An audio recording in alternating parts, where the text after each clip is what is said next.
a todos los socios y público en general y bienvenidos a nuestra conferencia de esta tarde del Foro de Historia del Ateneo Escurialense. Agradecemos, por tanto, a la Concejalía y Casa de Cultura de San Lorenzo del Escorial el proporcionarnos este espacio para desarrollar nuestras actividades. Traemos esta tarde aquí un tema polémico y controvertido que ha cobrado de nuevo actualidad últimamente, pero con una historia importante que se remite a bastantes años atrás. Como sabéis, nos referimos a la historia del control del Canal de Panamá. Como también conocéis, la situación actual se debe a que el 7 de septiembre de 1977, el presidente de los Estados Unidos, Jimmy Carter, y el jefe de gobierno de Panamá, Omar Torrijos, firmaron un acuerdo que devolvía a Panamá el control completo de todo el territorio del canal el 31 de diciembre de 1999. Atrás quedaron, pues, distintas circunstancias históricas. Para hablarnos de todas ellas y de este nuestro interesante tema de hoy, tenemos aquí a nuestra ponente, doña María Teresa Granillo Vázquez, de cuyo brillante currículum haré un breve resumen y que es el siguiente. María Teresa Granillo Vázquez nace en México en 1949. Es licenciada en Relaciones Internacionales por la Universidad Nacional Autónoma de México. Es licenciada en Ciencias Políticas y Sociología por la Universidad Complutense de Madrid. Asimismo, es doctora cum laude en Ciencias Políticas y Sociología por dicha Universidad Complutense de Madrid. Es también catedrática de la Universidad Nacional Autónoma de México y del Tecnológico de Monterrey. Ha sido galardonada por el certamen El Muro en el año 2022 por el libro La sombra del juramento. En cuanto a su experiencia profesional, trabajó en empresas privadas y para el Gobierno de México. Ha escrito en periódicos y revistas mexicanas y españolas. Ha colaborado en programas de televisión y en la radio difundiendo en España la cultura mexicana. Actualmente colabora con la tertulia literaria de Valdemorillo La Fuente y con el Ateneo Escurialense, siendo esta otra de sus interesantísimas colaboraciones, como veremos. Así pues, es solo deciros que con nosotros tenemos esta tarde ya a María Teresa Granillo Vázquez, a quien ya cedo la palabra. Cuando quieras, María Teresa. Muchas gracias, Mercedes. Mi agradecimiento también a la Concejalía de Cultura porque nos permite usar este recinto y a vosotros por vuestra asistencia en este día pues tan raro, con tantísima lluvia. Y a los que nos siguen por Zoom esta tarde, voy a hablar del oscuro objeto del deseo del actual presidente de los Estados Unidos, el Canal de Panamá. Haré una breve introducción y recordaré su accidentada construcción que comenzó en un siglo y terminó en el siguiente, y cuyo control ha sido y sigue siendo una lucha de poderes. Es muy útil, por él pasa el 6% del comercio marítimo mundial. Hablaré de los antecedentes del paso interoceánico construido sobre la cintura más estrecha del continente americano, porque Europa y el resto del mundo conocido hasta 1492 quedó maravillado por las tierras con que se topó allende las columnas de Hércules, pero no sabía que había otro océano detrás del Nuevo Mundo. Vamos a remontarnos 5 siglos atrás. En 1503, Américo Vespucio afirmó que no era Asia lo que había descubierto Cristóbal Colón, sino un nuevo continente. Y los más audaces aventureros del momento, excitados por la noticia y ávidos de fortuna y fama, se embarcaron para explorar esos nuevos territorios y obtener sus riquezas. Y la corona española los alentó. El extremeño vasco Núñez de Balboa se embarcó en 1500 y fue el europeo que vio por primera vez un nuevo océano, el Océano Pacífico. Este explorador tuvo una vida muy azarosa, era un aventurero nato. Llegó a la isla española, hoy Santo Domingo, y se convirtió en un próspero agricultor. Viajaba con frecuencia a tierra firme a las costas del Virreinato de Nueva Granada, lo que hoy son Colombia, Venezuela, Ecuador y Panamá. Su plantación fracasó y tuvo que huir por las deudas. Huyó en 1509, escondido en un tonel con su perro Leoncico. No sabía a dónde se dirigía el barco, a dónde lo metieron. Él se metió en un barril y fue a dar con su perro a una expedición que iba por casualidad al virreinato de Nueva Granada, que él conocía también. Cuando descubrieron al par de polizones y los arrestaron, Vasco Núñez de Balboa le dijo al capitán que conocía muy bien la zona, así es que podía servirle de guía en la expedición.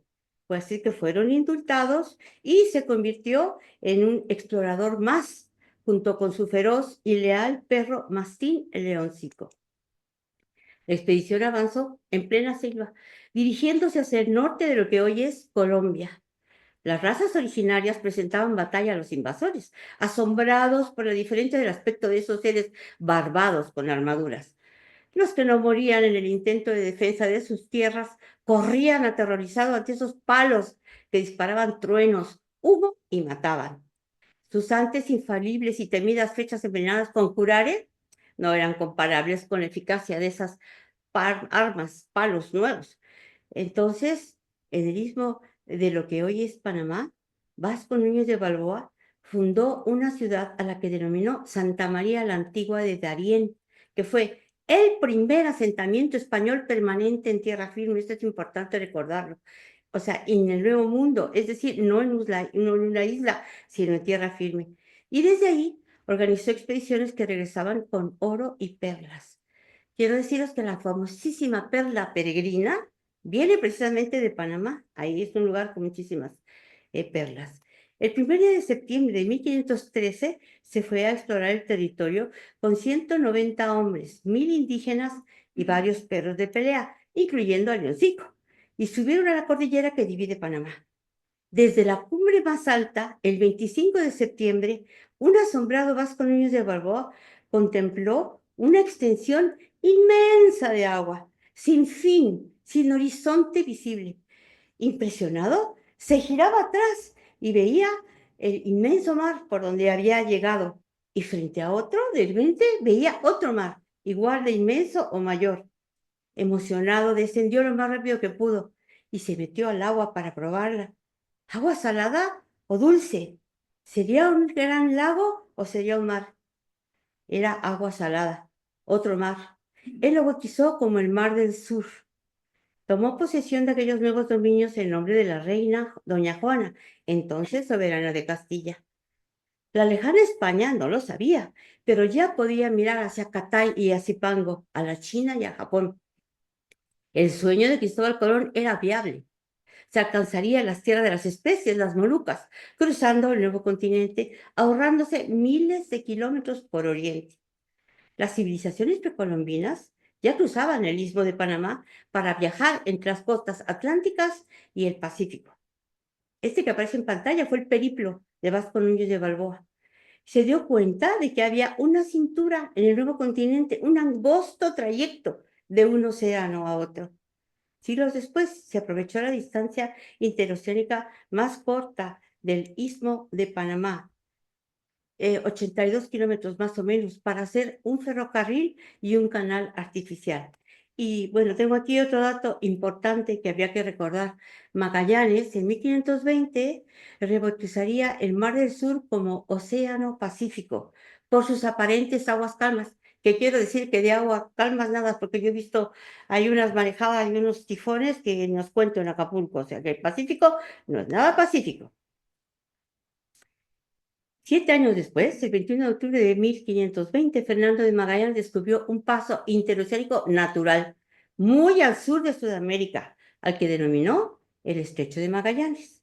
Fantástico, ya era posible un camino hacia Catay y Zipango, la China y Japón, sin rodear los continentes africano y asiático, pero el trayecto era inmenso, era muy largo. A ver, lo ideal era cruzar la Nueva España por un canal artificial, pero eso era un sueño en el siglo XVI. No existía la suficiente tecnología para hacerlo, imposible. Durante siglos se cruzaba el nuevo continente por tierra. Llegaban las naves de España por el Atlántico y descargaban en el puerto de Veracruz. Cruzaban por tierra 663 kilómetros en carretas, a caballo o mulas, o con esclavos o prisioneros cargando los pesados fardos, subiendo y bajando montes hasta Acapulco en el Océano Pacífico. Después, pasando los años, se hicieron puertos en el istmo de Tehuantepec, en el estado de Oaxaca, que mide aproximadamente 200 kilómetros. Señalo aquí también al angosto istmo de Panamá, cintura del continente americano, 77, 80 kilómetros, pues eso es lo que tiene. La idea de abrir canales artificiales para unir ríos con ciudades o con el propio mar viene de siglos antes de Cristo. Es probable que fuera el faraón Sesostris II o Sesostris III de la 12ª dinastía de Egipto quien iniciara las obras del Canal de los Faraones, así se llamaba, que unía el Nilo con el Mar Rojo. Era un canal de irrigación, pero era también navegable durante la estación de las crecidas del río. Aristóteles, Plinio el Viejo y Heródoto lo mencionan en sus escritos. Otro canal fue comenzado por el faraón Necao II de la dinastía 26. Darío I, el rey de Persia y también faraón de Egipto, lo completó. Pasaron los siglos y en el siglo XIX, durante la expedición de Napoleón Bonaparte a Egipto, se descubrieron muchas ruinas de estos canales y los franceses se emocionaron y vieron la posibilidad de emular a los maravillosos egipcios conectando ríos o mares e incluso mares con mares.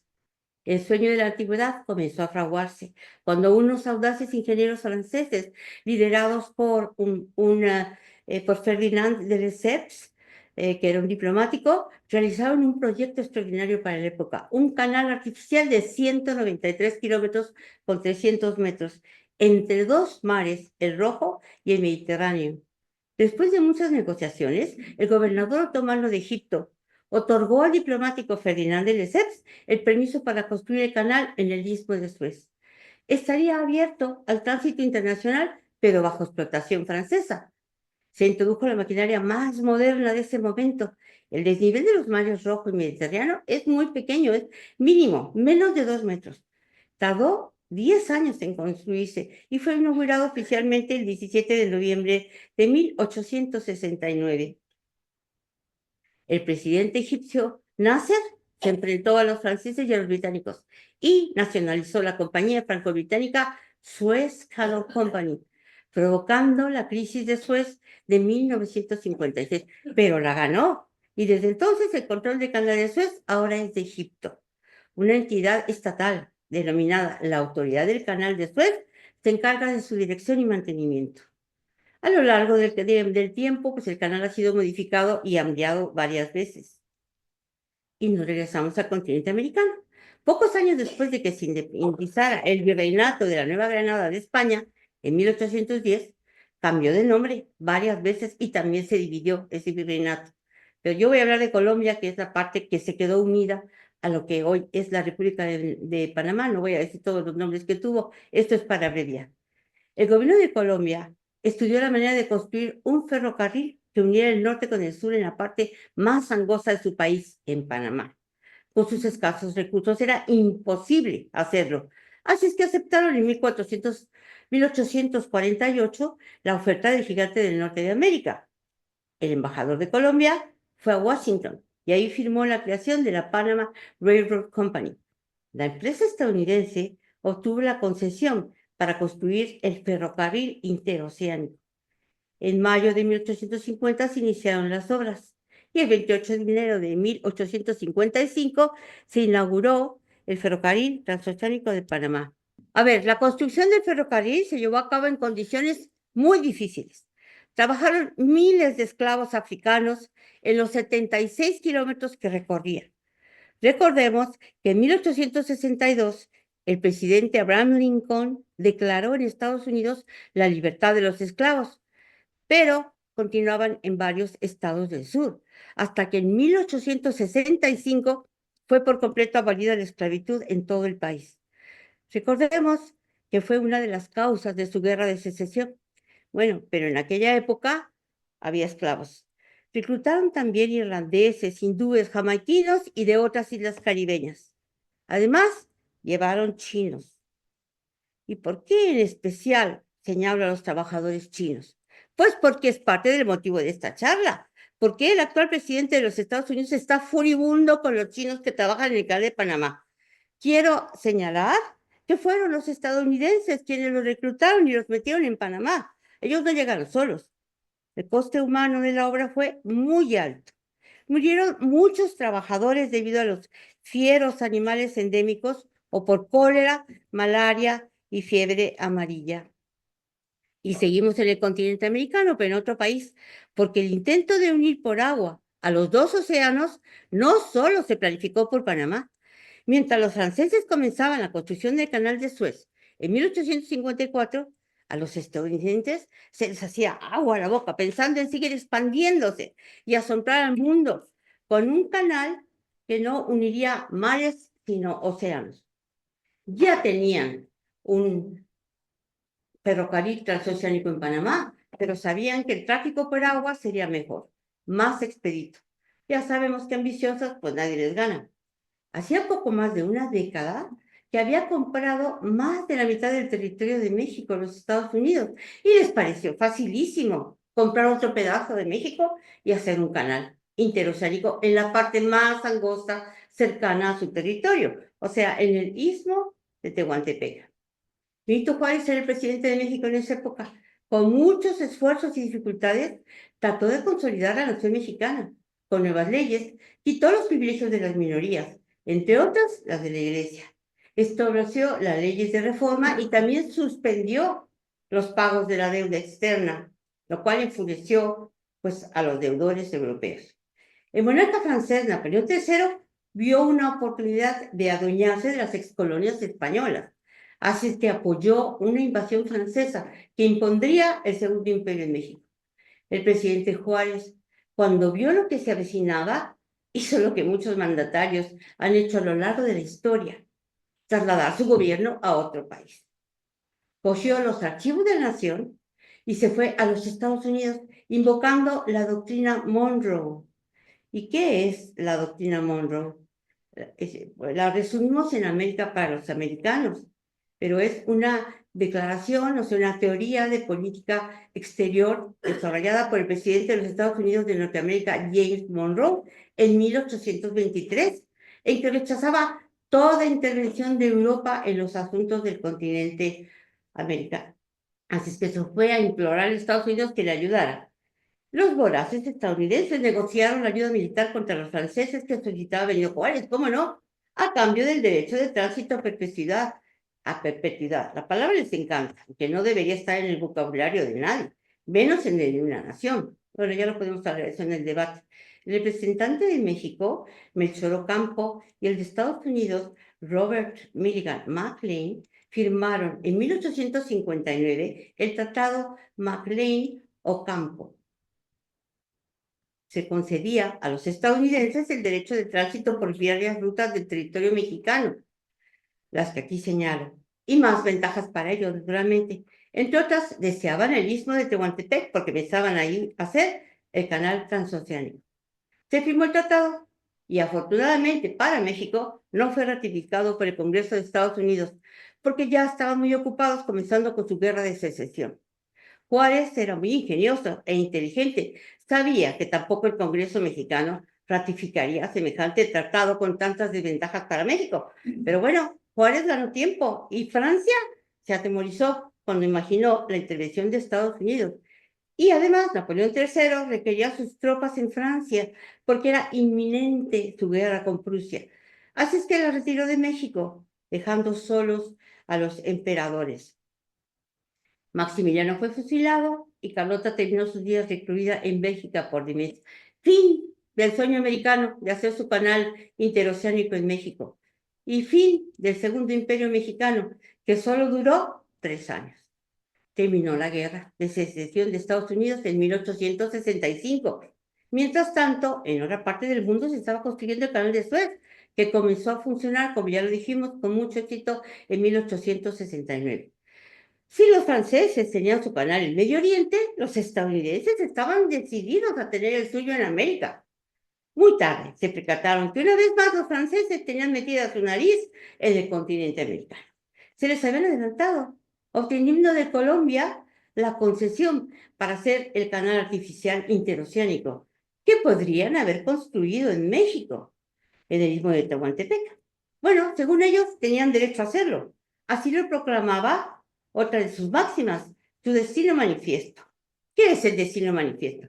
Pues es otra doctrina, esta proclamada por otro de sus presidentes en 1845.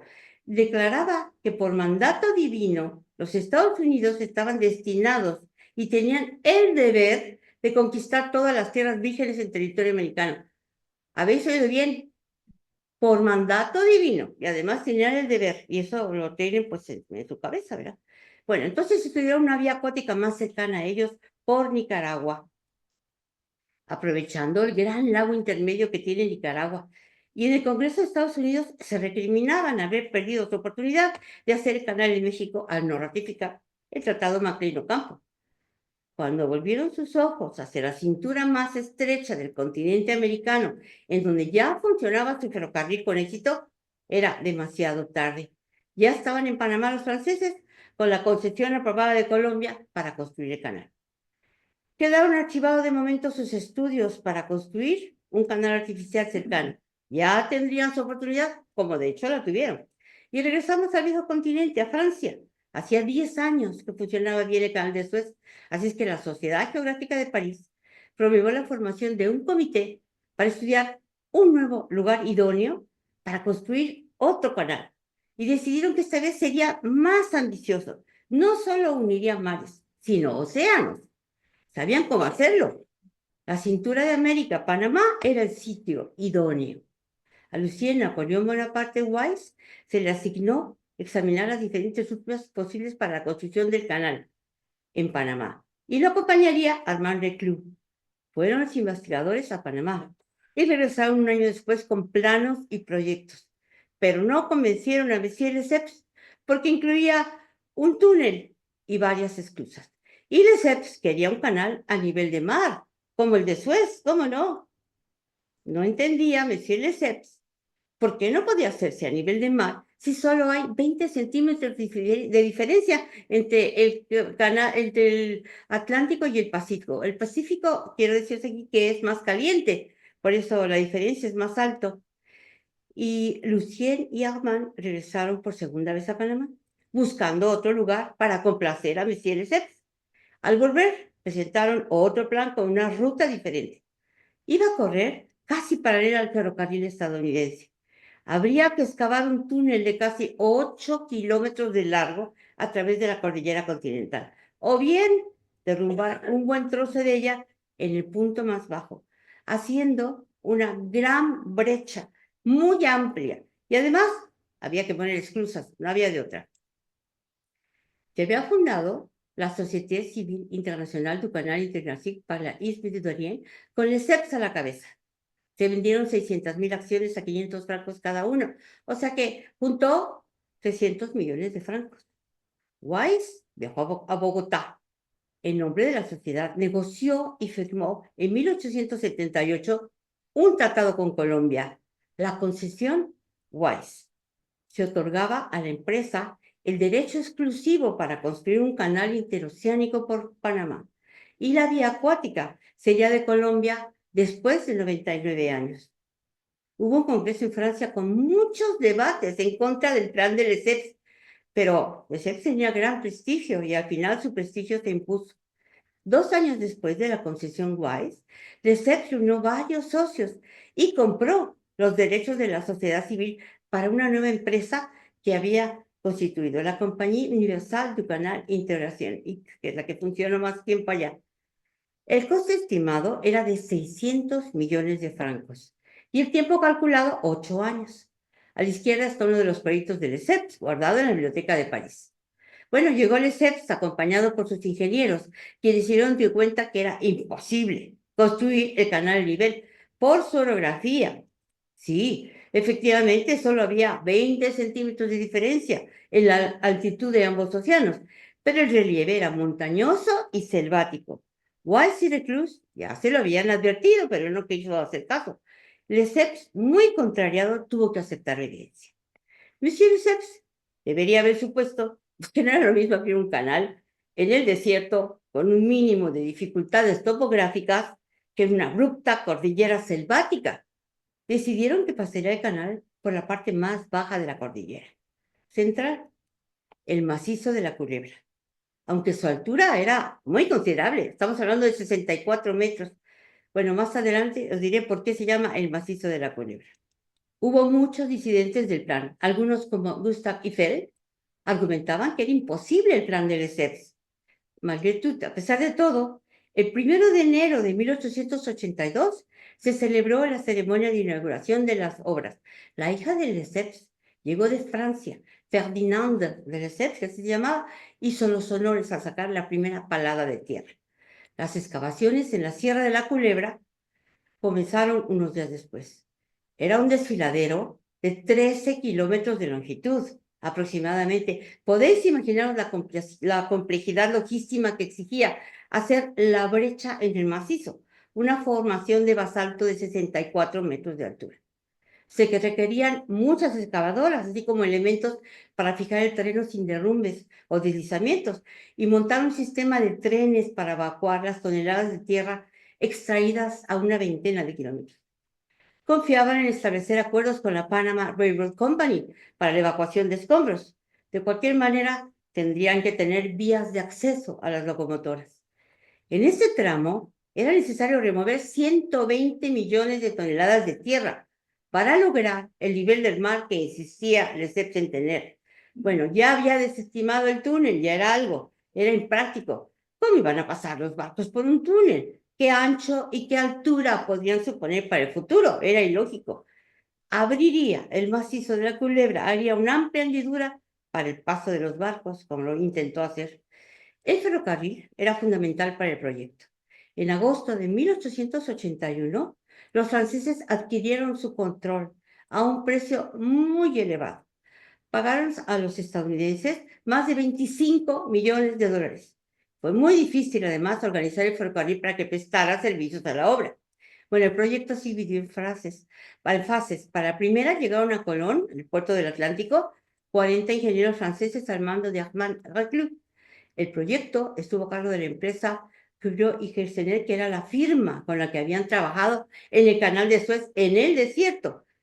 Pero la selva empezó a cobrarse víctimas, entre otras al director de la firma, que murió de malaria cuando el pobrecito solo había transcurrido 10 meses de los trabajos preparatorios. Y la salud de los trabajadores de la empresa empeoraba. En marzo de 1882 apenas se estableció el primer hospital de Colón. Tras haber hecho todos los arreglos para la excavación, la firma francesa decidió retirarse del proyecto el 31 de diciembre de 1882. Se interrumpió el trabajo. Hubo mucha confusión. Lesseps llamó a su hijo Charles para hacerse cargo del proyecto y a un afamado ingeniero, Jules Dingler, a quien nombró director general de la Compañía del Canal, y comenzó la segunda fase del proyecto. Y llegó Dingler con mucho entusiasmo en marzo de 1883, acompañado por toda su familia. Los llevó a Panamá a gozar del trópico. Arriba, a la izquierda, vemos en dónde vivía la familia de Dingler con todo el lujo del mundo en Panamá. La maquinaria se llevó de Francia, Bélgica y de Estados Unidos y comenzaron los trabajos en las zonas secas. Las perforaciones se llenaban con explosivos para volar la roca, el basalto y la dura arcilla. Las dragas a vapor abrían camino después de cargar tierras y piedras, que llevaban los escombros hacia barrancos y a socavones, y se aplanaba el terreno y se abría el camino entre los océanos.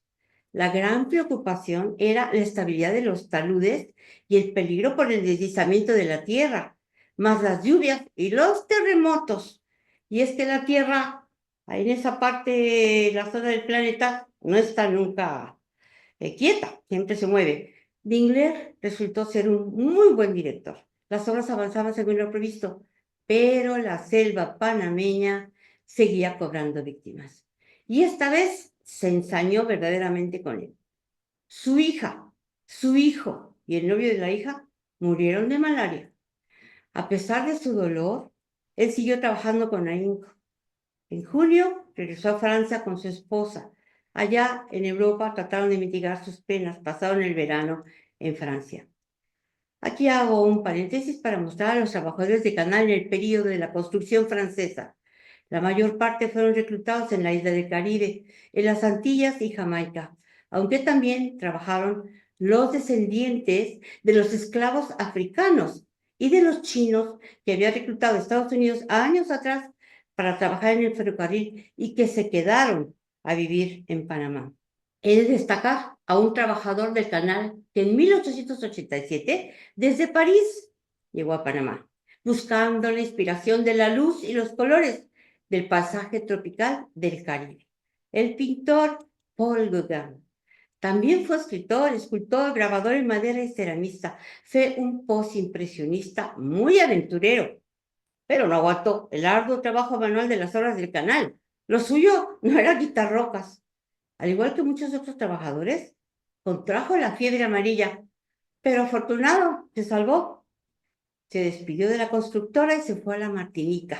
Y después se fue a la Polinesia Francesa, en Oceanía, siempre buscando la luz del sol del trópico. Pero esa es otra historia que ahora no voy a contar. Cuando regresó un apesadumbrado de inglés con su esposa, trajeron con ellos a un ingeniero joven, altamente calificado, capaz y enérgico, llamado Philippe Bunau Varilla.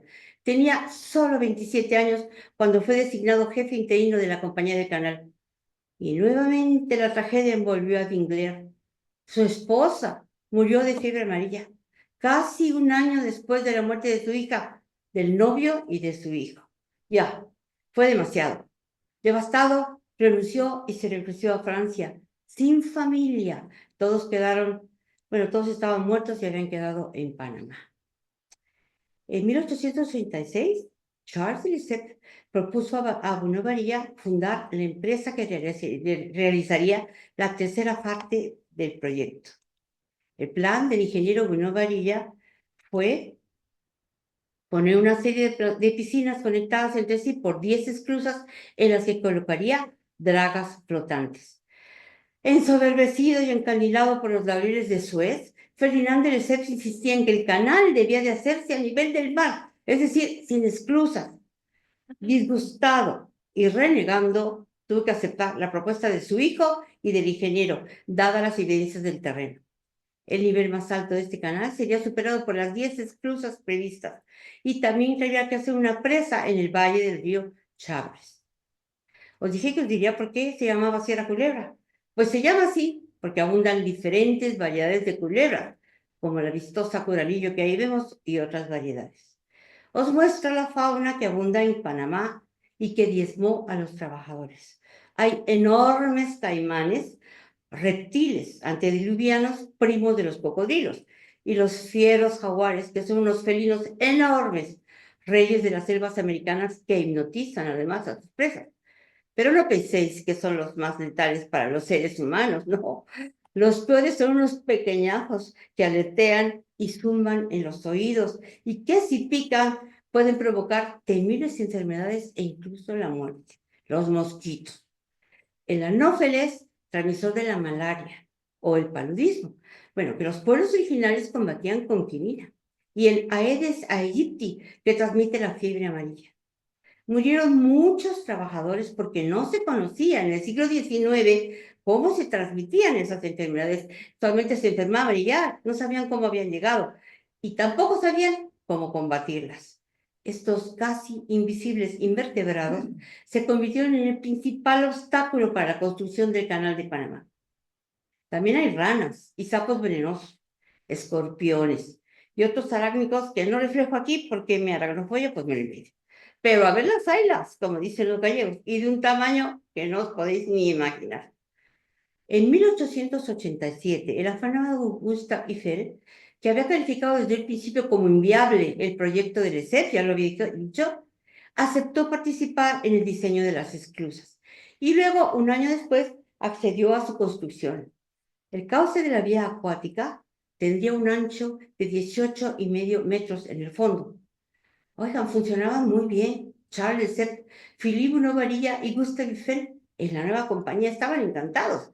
Algunas áreas del canal estaban prácticamente terminadas y estaba por iniciarse la instalación de la primera esclusa y ya se habían iniciado los trabajos preliminares para la presa del río Chagres. El trabajo avanzaba con rapidez, pero de repente se acabó el dinero.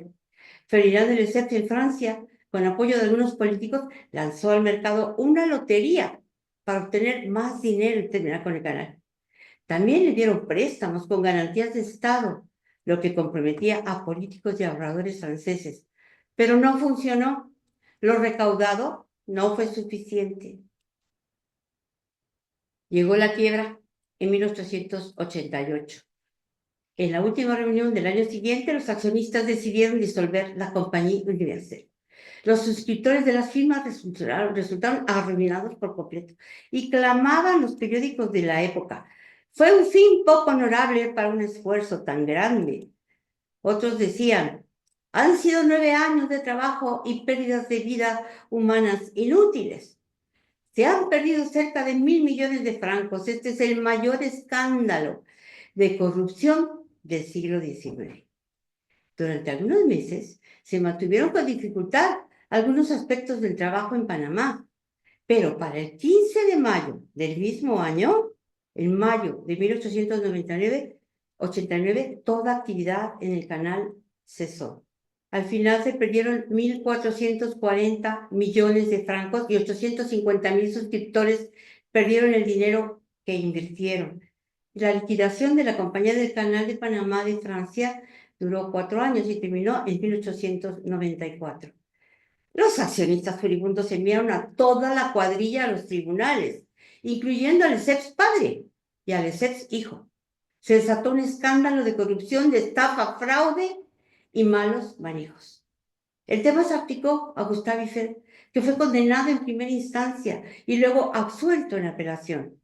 Pero su honor y reputación pues se resintieron mucho. También se involucró a un parlamentario que fue condenado a prisión 5 años, aunque bueno, solamente cumplió 3. El barón Reynard, todo un varón, era el encargado de las finanzas de la compañía del canal, se suicidó. Parece que destruyó evidencias de políticos y socios corruptos. Y otros acusados se escaparon a Inglaterra o a donde pudieron. Enjuiciaron a Charles, al hijo del prestigiado Ferdinand de Lesseps, y entró en prisión. Y allí se enfermó y acabó su condena en un hospital, el pobre hombre. Ferdinand de Lesseps, abrumado por el escándalo, falleció en 1894. Y antes de entrar en la nueva etapa de fabricación del canal y de su control, quiero postular algunas hipótesis de por qué el fracaso de los franceses de la construcción. Exceso de optimismo, es que Ferdinand de Lesseps era un diplomático de carrera, no era un ingeniero. Ofuscado por los laureles obtenidos en Suez, insistía en un canal a nivel del mar y perdió mucho dinero, tiempo y esfuerzo. Ni el costo de las esclusas, ni la compra del control de ferrocarril tan caro estaban considerados en el presupuesto original. Ignorancia total de la topografía panameña. Debió haber estudiado más el terreno, que no era precisamente desértico como el de Suez. Desconocimiento de los niveles de precipitaciones pluviales, ahí llueve muchísimo y son capaces de paralizar cualquier obra, peor que lo que está lloviendo ahora, ¿verdad? Bueno, ignorancia de la estación lluviosa del río Chagres. El río Chagres es inmenso y se desborda cada que puede, o que quiere, o se queda seco.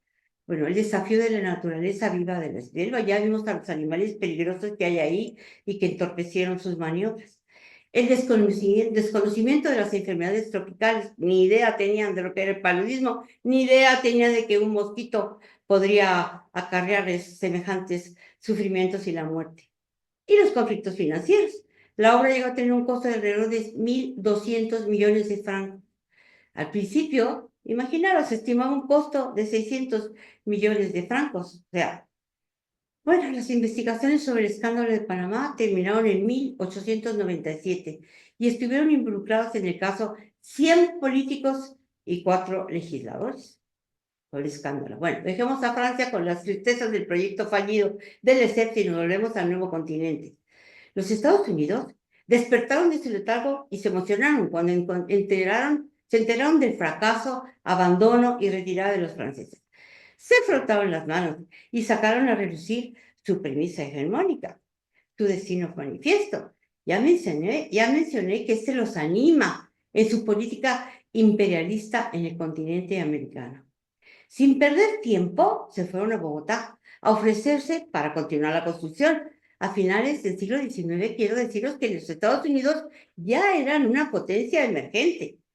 Desempolvaron un tratado que habían firmado hacía casi 50 años con la República de Nueva Granada en aquel momento, el Tratado Mayarino-Vildac. Fijaros en la fecha, esto en 1846, esto era pues antes de que llegaran los franceses de Panamá. Este tratado garantizaba la soberanía de la República de Nueva Granada sobre el Istmo de Panamá. Hacía años que los panameños querían independizarse, pero cada vez que lo intentaban, los estadounidenses intervenían esgrimiendo este tratado, uniendo sus milicias a las de Colombia y aplacando las insurrecciones. Al mismo tiempo que en Francia se ejecutaba la quiebra de la Compañía del Canal, el ingeniero Philippe Varilla, con su hermano, creó una nueva empresa que se llamó la Compañía Nouvelle du Canal de Panamá. Esta compañía heredó a la que estaba en liquidación en Francia, pagando algunas de sus deudas. Era muy listo Varilla, sabía que Estados Unidos codiciaba el Canal de Panamá, así es que esperó el momento propicio para unirse a ellos y sacar ventaja. Él y su hermano poseían la concesión del canal y la querían vender y bastante cara. No puedo detenerme a explicar cómo se independizó Panamá de Colombia, porque falta tiempo. Solo voy a dar unas pinceladas. A principios del siglo XX, Estados Unidos e Inglaterra decidieron declarar que Panamá no pertenecía únicamente a Colombia, sino a toda la humanidad. Era una zona de importancia internacional. Y entonces firmaron un convenio entre ellos, el Tratado Hyde-Paunsford, en noviembre de 1901.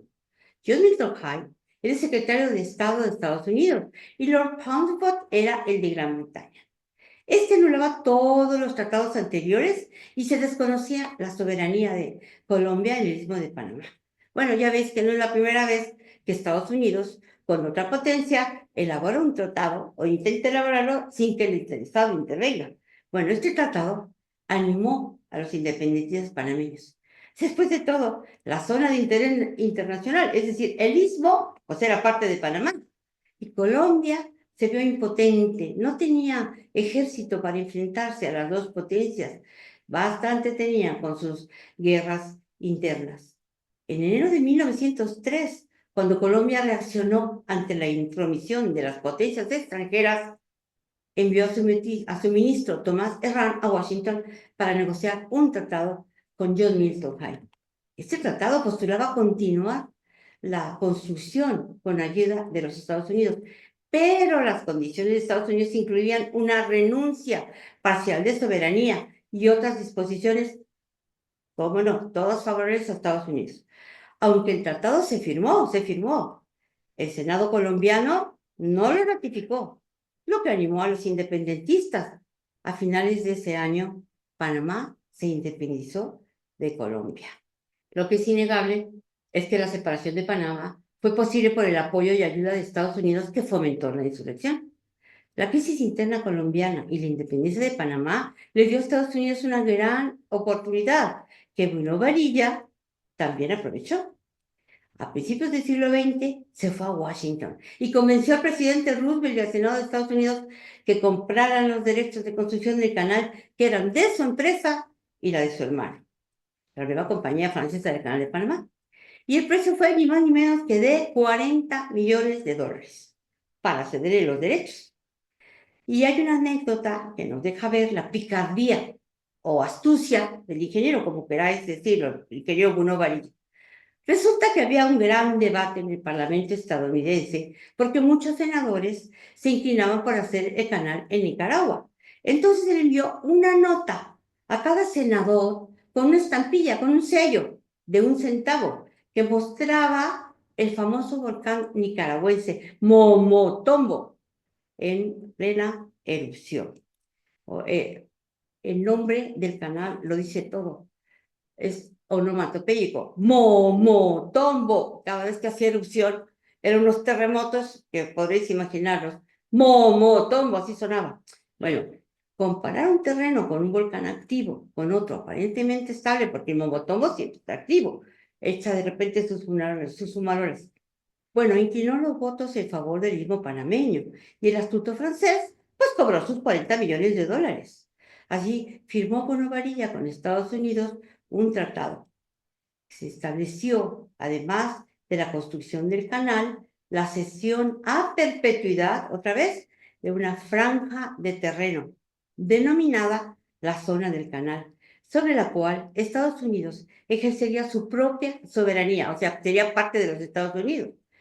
La ratificación de Estados Unidos fue en 1903 y la recién estrenada República de Panamá ratificó en 1904. Panamá recibió solo 10 millones de dólares como pago por hacer el canal, bueno, por seguir. Y veréis que listo alguna varilla. 3 días después de la ratificación panameña del tratado, el francés renunció y volvió a su amada Francia con sus 40 millones millonarios, señor. Inmediatamente, los ingenieros estadounidenses se pusieron a diseñar una nueva ruta. En este mapa observamos el área alrededor de la presa del río Chagres que procuraría más agua al canal artificial y haría más ancho el lugar y por lo tanto navegable. También muestra las excavaciones anteriores hechas por los franceses, que sin dudarlo ellos aprovecharon. Aquí vemos también las nuevas esclusas. El lago Gatún debería rellenarse. Tendría que desplazarse en los poblados. Eso no les importó. Solo Dios sabe dónde fueron a dar los infelices habitantes del lugar. La vía acuática sería más recta, más corta, requeriría menos tiempo atravesarla, tendría menos esclusas y mejores puertos. Ya contaban con un ferrocarril y su operación, claro, sería muchísimo más barata. Así quedó la cintura más estrecha del continente americano, que transcurre ahora anegada en el canal artificial de Panamá. El ferrocarril fue reacondicionado por completo. Era vital para continuar la obra. Se aprovechó muy poco el equipo usado por los franceses. Esto sí, aprovecharon que ya habían bajado la cumbre del macizo de la Culebra. De 64 metros que medía, ya estaba en 59. Casi todo se reemplazó. Se llevaron rieles, motores, vagones de carga, camiones, volquetes y carros refrigerados más resistentes, y se mejoraron las señales en puentes y desvíos. Aquí vemos trabajos en el macizo de la Culebra en 1907. El trabajo inmediato era terminar con su excavación. Se emplearon los últimos descubrimientos de medicina para controlar el paludismo y la fiebre amarilla, y se mejoraron los servicios de salud. Así se redujeron las enfermedades y las muertes por picaduras de mosquito. Se edificaron, además, se modificaron las instalaciones especiales para los talleres de reparación y oficinas y viviendas para los ingenieros y para los trabajadores. Se hicieron además comedores, hospitales, hoteles, escuelas, iglesias, bodegas refrigeradas, clubes y lavanderías. Toda una ciudad alrededor del de 5 millas por un lado y 5 millas por el otro. Eran las 10 millas del canal de Panamá, de la zona del canal, que era completamente estadounidense. Al diseño original se hicieron cambios importantes sobre la marcha. En cuanto al personal, os cuento que llevaron 5.000 estadounidenses que eran obreros especializados. Al igual que los franceses, trajeron gente de las islas del Caribe, muchos afroantillanos. Y también reclutaron a los trabajadores que se habían quedado en Panamá después de la quiebra de los franceses. Y se unieron a las obras los chinos, hijos y nietos de los que llevaron los estadounidenses, para montar las vías del ferrocarril. Y también los descendientes de esclavos africanos, que ya eran libres.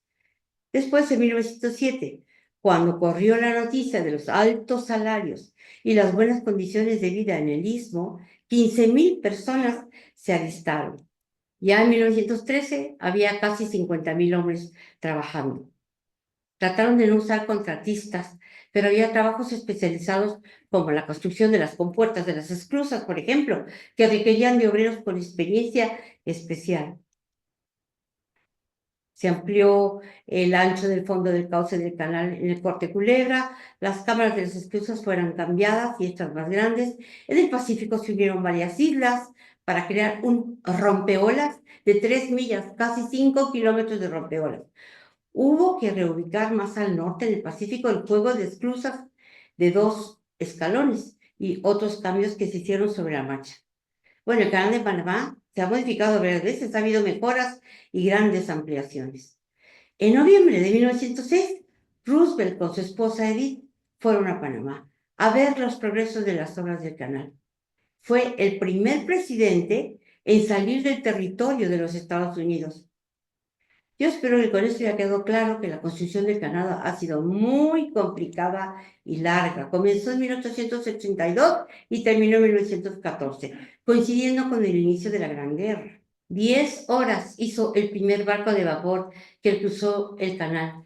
A las 7:10 de la mañana zarpó del puerto de Colón en el Atlántico hacia el puerto de Balboa, en el Pacífico. Se llama así el puerto de Balboa, el recuerdo de nuestro vasco Núñez de Balboa. Bueno, llegó a las 4:50 de la tarde, hizo 10 horas. Vamos a ver en este breve video cómo opera hoy en día el canal de Panamá. Terminaría finalmente la obra. El día 3 de agosto de 1914, el barco SS Cristóbal se convirtió en el primero en cruzar a través del canal de un océano al otro. El costo del canal fue de aproximadamente $500 millones, que equivaldrían actualmente a $10,000 millones. La apertura del canal disminuyó dramáticamente el número de embarcaciones que visitaban los puertos de Chile y Argentina debido al nuevo atajo que les permitía evitar el continente sudamericano. El canal requiere para su funcionamiento de un determinado nivel de agua en el lago Gatún para llenar las esclusas cada vez que pasa un barco. En ciertas temporadas de sequía el nivel de agua era insuficiente, por lo que se construyó la represa Madden más arriba en las montañas para suministrar de agua al lago cuando fuera necesario. En 1964 se culminó con una serie de protestas por parte de los panameños donde exigían que el canal pasara a manos de su país. El 9 de enero fueron reprimidos por elementos del ejército americano y murieron ese día 22 panameños y 4 soldados americanos. Desde entonces se les recuerda en el Día de los Mártires cada 9 de enero por su valentía. Gracias a esto, 10 años después, en 1974, se firmaría el Acuerdo Torrijos-Carter, donde los Estados Unidos cederían el control del canal a Panamá, siempre y cuando se mantuviera como un canal neutral internacional. En 1999, Panamá tomó oficialmente posesión sobre el mismo. Hoy en día, el canal sigue siendo la principal fuente de ingresos de Panamá. Para generar dinero, el canal cobra una tarifa sobre cada contenedor que pasa a través de él. La tarifa ronda los $90 por cada TEU, lo que equivale a un contenedor de 20 pies. Por otra parte, los barcos de pasajeros pagan por la capacidad de pasajeros que puedan acomodar en camas en los mismos.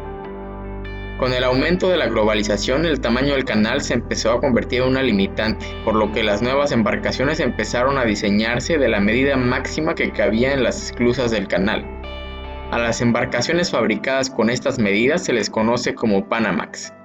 Normalmente tienen una capacidad máxima de hasta 5,000 TEUs o contenedores de 20 pies.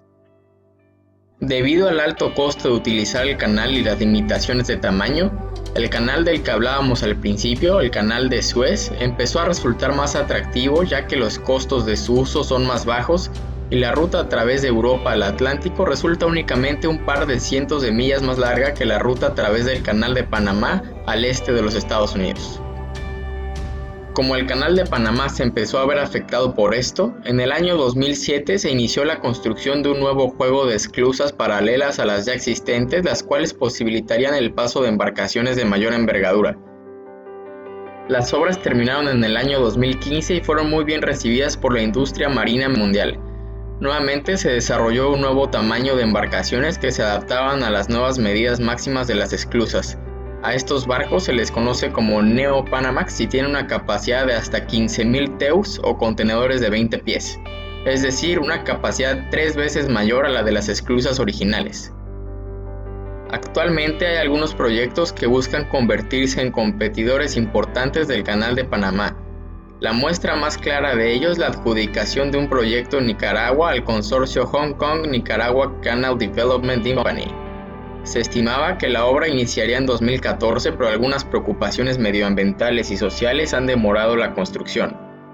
Por otra parte, en México se cuenta actualmente con 2 puertos, uno en el Océano Atlántico y otro en el Océano Pacífico. Estos 2 puertos están conectados mediante una vía de ferrocarril. Con la llegada del nuevo gobierno se tiene proyectado ampliar ambos puertos e incrementar la capacidad del ferrocarril para poder competir con la capacidad que tiene el Canal de Panamá. Además, se tiene contemplado establecer dicha región como una zona económica especial para fomentar a lo largo de la vía férrea la construcción de fábricas, las cuales se verían beneficiadas por la ubicación geográfica del Istmo de Tehuantepec y desde donde... Lo que hay que recordar del video anterior es que en abril de 1977, el presidente de Estados Unidos, Jimmy Carter, y el jefe del gobierno panameño, Omar Torrijos, firmaron 2 tratados que reemplazaron al tratado Varilla de 1903. El primer convenio era un tratado de neutralidad. Se garantizaba un servicio neutral a los buques de todas las naciones. Y el segundo pacto, entre otras cosas, acordaba que en 1979 el Canal de Panamá, que hasta esa fecha había sido de Estados Unidos, dejaría de serlo, para pertenecer completamente a Panamá. Finalmente, se entregaría a Panamá el control total del canal el 31 de diciembre de 1999, como así fue. Por primera vez en la zona del canal descendió la bandera de Estados Unidos y se subió la de Panamá. Y desde entonces flamea con mucho orgullo como único emblema de la zona del canal. Aquí vemos a los panameños celebrando la posesión del canal, pues con mucho gusto. Del video que vimos también hay que recordar las diferentes alternativas al Canal de Panamá en un futuro muy próximo. El corredor interoceánico de México está en marcha en el istmo de Tehuantepec. Comenzaron las obras en el 2023. Se convertirá en una alternativa de conexión entre ambos océanos por ferrocarril y se supone que será más económica y veloz que el Canal de Panamá. Hace mucho que China rondaba al presidente de Nicaragua, Daniel Ortega, para inmiscuirse en su economía. Además de los estadounidenses, también los chinos coqueteaban con la idea del canal interoceánico por Nicaragua. En junio del 2013, Nicaragua entregó a China la concesión de la construcción de un canal interoceánico por sus tierras. En enero del año pasado, en el 2024, se suscribió un acuerdo de libre comercio entre ellos. El año pasado, en noviembre, resurgió el tema del canal durante la 17ª Cumbre Empresarial de China, Latinoamérica y del Caribe. Ya lo traían estudiado los chinos con una nueva ruta. Cubrirá un área de 270 kilómetros cuadrados. Aprovechará el lago de Nicaragua, que es el segundo más grande de América Latina, y ya está además este lago a 32 metros sobre el nivel del mar. Así están las cosas respecto a unir océanos en el continente americano y llegamos a nuestro día. ¿Por qué le interesa al presidente de Estados Unidos, de cuyo nombre no quiero acordarme, volver a controlar el canal de Panamá? ¿Qué es lo que supongo os interesa saber más a los que estáis oyendo esta ponencia? Pues tiene el destino manifiesto en su cabeza y además tiene una obsesión hegemónica por toda América y en particular por el Canal de Panamá. Quiere el control del istmo porque sueña con apuntalar un nuevo orden mundial en donde los Estados Unidos sea el principal actor. Él lo repite continuamente, dice, America First. Sueña, hasta le quiere cambiar el nombre al Golfo de México. En el periódico español El Mundo salió un artículo el mes pasado que decía, y lo leo textualmente, a Trump le motiva un cóctel que mezcla estrategia geopolítica, ambiciones económicas y cierta inquina personal, de la que voy a hablar ahora. Estados Unidos es el principal usuario del canal. Después, en segundo lugar, está China. El país asiático pronto competirá con el Canal de Panamá cuando construya el suyo con Nicaragua. Trump denuncia continuamente las concesiones a China en América. Y también dice que quiere eliminar el precio exorbitante que le cobran a sus barcos por transitar por el canal. Eso no es cierto. Todos pagan lo mismo. Incluso cuenta con una diferencia. Sus buques de guerra, los buques de guerra de Estados Unidos, no hacen la cola como las de mercancías de todo el mundo. A quien más ha beneficiado el canal es, sin duda, los Estados Unidos. ¿Por qué? Pues porque las flotas estadounidenses se ahorran 12.600 kilómetros cuando navegan entre Nueva York y California. Esta es la distancia que recorrerían sus barcos si tuvieran que dar la vuelta a Sudamérica por el estrecho de Magallanes, casi en el Polo Sur. Se ahorran casi una cuarta parte de la circunferencia del planeta si pasan por el Canal de Panamá. Por eso les interesa tantísimo también. ¿Y por qué dice el diario el Mundo que tiene una inquina personal? Pues yo os lo cuento. Si hay alguna razón particular que haga que Donald Trump se meta con Panamá, pues sí. Trump tiene un asunto personal en contra de Panamá. Su ego, que es inmenso. Podemos contarlo, verlo pues, en la forma en que firma. No con un bolígrafo, como lo hacemos todos, sino con un rotulador negro. Y no con un garabato, como lo hacemos todos, sino ocupando casi todo el folio. Decíamos que su ego fue herido en Panamá. ¿Por qué? Pues porque perdió un litigio que tuvo con sus antiguos socios de la Torre Trump. Este rascacielos hermoso que vemos en pantalla en forma de vela. Es ahora el Hotel Marriott de la bahía de Panama City. La familia Trump perdió la titularidad del edificio por la ley. Ahí hay leyes, existen las leyes. Y también $1 millón. Eso lo tiene enfurecido contra Panamá. En su agresiva campaña exterior, Donald Trump no ha dejado de imprimir noticias falsas, seguramente para justificar sus amenazas para recuperar un espacio que tiene un gran valor geoestratégico, como hemos visto. En su primer discurso al mundo, Trump gritó: China está operando el canal de Panamá, pero no se lo dimos a China, se lo dimos a Panamá y los vamos a recuperar. Se lo dimos, dice. Pues no, señor. Nunca le ha pertenecido a Estados Unidos, no es un regalo, no se lo han dado porque nunca ha sido suyo. Hicieron un convenio con una nación libre para usar la zona del canal a cambio de hacer un paso náutico artificial que explotarían un tiempo. Y después firmaron otro tratado para regresar todos a sus legítimos dueños, los panameños. Yo os recuerdo que al principio conté, los primeros 705 chinos que llegaron a Panamá fueron contratados por los Estados Unidos para trabajar en las obras del ferrocarril en 1854. Es decir, no llegaron solos. Estados Unidos los llevó y ahí se han quedado.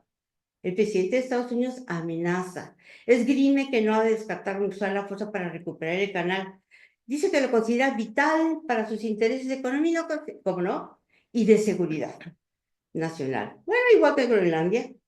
Se le olvida que Panamá es un país que no está solo, es miembro de la OEA, de la Organización de Estados Americanos, y también es miembro de las Naciones Unidas. Y pues la humanidad, o sea, están todos los miembros, pues garantizan su soberanía, como la de cualquiera de los miembros de esas dos organizaciones internacionales. Está claro que se olvida que los tratados suscritos implican una obligación y los ha suscrito Estados Unidos y que la humanidad ha avanzado afortunadamente con el derecho internacional. Menos mal que su Congreso, el propio Congreso de los Estados Unidos, está frenando sus arrebatos. Sí, está China involucrada en Panamá. Claro que sí, como está en todo el mundo. Había hasta la semana pasada, repito, la semana pasada, 2 empresas chinas a cargo de los 2 puertos, uno en el Pacífico y otro en el Atlántico, o sea, a la entrada y a la salida del canal. Y digo había, porque justo la semana pasada una empresa estadounidense las adquirió, pues negoció con las empresas chinas y ahora pertenece a compañías estadounidenses. En el canal solo hay 5 puertos y ahora todos están controlados por firmas estadounidenses. Cada año celebran los chinos en Panamá su año nuevo con desfiles de dragones, fuegos artificiales, etc., como aquí y en muchas partes del mundo. En la Universidad Nacional de Panamá está ubicado el Instituto Confucio, que promueve la cultura y los idiomas chinos, pero estos institutos están también en otros países. China tiene la concesión del 4º puente sobre el canal y lo está construyendo. Todas estas empresas no significan que el canal esté bajo control de los chinos. Su pecado es quitarle protagonismo al jefe y dice que la América Latina es su patio trasero. Otra afirmación de Donald Trump sin fundamento es declarar que murieron 38.000 estadounidenses durante las obras del canal. Pues no, la documentación histórica indica que en los 10 años murieron 5.611 trabajadores y la mayoría eran afroantillanos, solo 350 estadounidenses. Y ante la acusación de que los soldados chinos ocupan el istmo, porque así lo dijo, y acusaba a Panamá de eso, la autoridad del Canal de Panamá respondió: de los 8.500 trabajadores solo hay 3 chinos y no son gerentes. Yo creo, y esa es una opinión personal que ahora podemos debatir, son tácticas, o sea, las amenazas de Trump son tácticas negociadoras para bajar las tarifas. Y vamos terminando, las tarifas. El secretario de Estado de Estados Unidos, Marco Rubio, le acaba de dar al presidente de Panamá, José Raúl Mulino, un ultimátum para que hiciera cambios inmediatos, así, con exigencias, sin sutilezas. En la red social X, Marco Rubio anunciaba muy satisfecho: el gobierno de Panamá ha acordado no cobrar más tarifas a los buques del gobierno de los Estados Unidos para transitar por el canal de Panamá. Yo, claro, solo a los gubernamentales, no a los mercantiles o a los comerciales, que son la mayoría. Bueno, está por ver si es cierto, bajo qué condiciones y los dólares que Panamá va a recibir a cambio. Y termino ya. He tratado de ser objetiva y no juzgar, aunque me hierva la sangre. Solo transmito el sentir diplomático general y me uno a esa opinión. Trump quiere transformar el statu quo actual, el que surgió después de la Segunda Guerra Mundial. Se empeña en apuntalar el nuevo orden mundial, insisto, ya lo dije, y sabe que su nuevo rival es China. Además, quiere cero en diplomacia. Está diciendo a los Estados Unidos como a una de sus empresas. Y eso, pues, no es política. La persona que dirige un país es un servidor público y debe servir al pueblo que lo eligió y procurar el bienestar. El presidente actual de los Estados Unidos cambia su ayuda militar como un mercenario por los beneficios económicos. Para él, money is the name of the game. O sea, el dinero es lo único que cuenta. Es decir, como dijo hace siglos nuestro ilustre y célebre Quevedo, poderoso caballero es un dinero. Muchas gracias por vuestra atención.